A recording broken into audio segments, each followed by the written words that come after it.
Today we are at Niagara College at the Welland campus, and the project that our level 3 apprentices are working on is called a hammer bent for timber framing.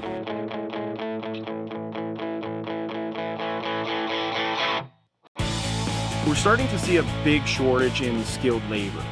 So when we think to how vital it is to train anybody in this specific craft, it's taking that learning outcome and going above and beyond to provide our students the most exposure to prepare them for the industry.